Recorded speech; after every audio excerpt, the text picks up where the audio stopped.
ಬಿಜೆಪಿಗೆ ಇದು ಪ್ರಮುಖವಾದಂತಹ ಅಸ್ತ್ರ. ಹೀಗಾಗಿ ಅವರು ಸಂಬಂಧಪಟ್ಟಂತವರ ಮನೆಗೂ ಕೂಡ ಹೋಗ್ತಾ ಇದ್ದಾರೆ. ಇನ್ನು ಇದೆಲ್ಲದರ ಜೊತೆಗೆ ಕುಮಾರಸ್ವಾಮಿ ಕೂಡ ಇದೆಲ್ಲದರ ಸಂಬಂಧಪಟ್ಟಂತೆ ಪ್ರತಿಕ್ರಿಯೆ ಕೊಟ್ಟಿದ್ದಾರೆ. ಕೇಂದ್ರದಿಂದ 5 ಕೋಟಿ ಬಿಪಿಎಲ್ ಕಾರ್ಡ್ ರದ್ದು ವಿಚಾರಕ್ಕೆ ಸಂಬಂಧಪಟ್ಟಂಗೆ ಅವ್ರು ಮಾತಾಡಿದ್ದಾರೆ. 5.5 ಕೋಟಿ ಅಂತ ಪೇಪರ್ ನಾನು ನೋಡಿದ್ದೀನಿ. ಬೆಂಗಳೂರಿನಲ್ಲಿ ಕೇಂದ್ರ ಸಚಿವ ಕುಮಾರಸ್ವಾಮಿ ಕೊಟ್ಟಂತ ಹೇಳಿಕೆ ಇದು.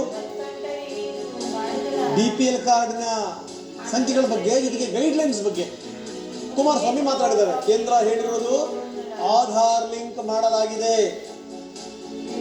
ಅದರಲ್ಲಿ ಯಾವುದು ನೈಜ ಯಾವುದು ನೈಜ ಅಲ್ಲ ಅನ್ನುವಂಥದ್ದು ಗೊತ್ತಾಗಿದೆ.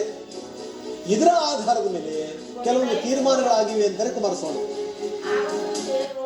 ಅದು ಇವತ್ತು ಬಂದಂತ ವರದಿಯ ಆಧಾರದ ಮೇಲೆ ಹೇಳ್ತಾ ಇದ್ದಾರೆ. ಕಳೆದ ಒಂದು ವಾರದಿಂದ ಯಾಕೆ ಹೇಳಿಲ್ಲ?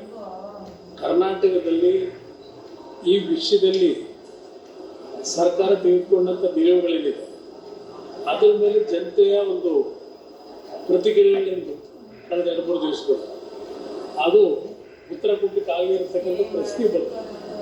ಈಗ ಮುಖ್ಯಮಂತ್ರಿಗಳು ಒಂದು ಹೇಳಿಕೆ ಕೊಡ್ತಾರೆ, 6 ಸಚಿವರು ಒಂದು ಹೇಳಿಕೆ ಕೊಡ್ತಾರೆ. ಅದರಿಂದ ಇವರಲ್ಲೇ ಒಂದು ಕ್ಲಾರಿಟಿ ಇಲ್ಲ. ಅದರಿಂದ ನಾನು ಈ ವಿಷಯಗಳ ಬಗ್ಗೆ ಗ್ಯಾರಂಟಿ ಸ್ಕೀಮ್ಗಳ ಬಗ್ಗೆ ನಾನು ಸಹ ಲಘುವಾಗಿ ಮಾತಾಡಿಲ್ಲ. ಗ್ಯಾರಂಟಿ ಸ್ಕೀಮ್ನ ಕೊಡ್ತಕ್ಕಂಥದ್ದಕ್ಕೆ ಆರ್ಥಿಕವಾಗಿ ಸಮಸ್ಯೆ ಇದೆ. ಸರ್ಕಾರ ಹಲವಾರು ರೀತಿ ತೆರಿಗೆಗಳ ರೂಪದಲ್ಲಿ ಸರ್ಕಾರದ ಖಜಾನೆ ತುಂಬಿಸ್ಕೊಂಡಿದ್ದಾರೆ. ಇಲ್ಲಿ ಪ್ರಶ್ನೆ ಮ್ಯಾನೇಜ್ಮೆಂಟ್ನಲ್ಲಿ ಹಲವಾರು ರೀತಿ ಸಮಸ್ಯೆಗಳಿದೆ. ಅದನ್ನು ಸರಿಪಡಿಸ್ಕೊಳ್ಳಿ ಅಂತಕ್ಕಂಥ ಮೊದಲು ಹೇಳ್ಕೊಂಡ್ ಬಂದಿದ್ದೇನೆ. ಈಗಲೂ ಅದನ್ನೇ ಹೇಳ್ತೀನಿ. ಸರ್ಕಾರ 5.5 ಕೋಟಿ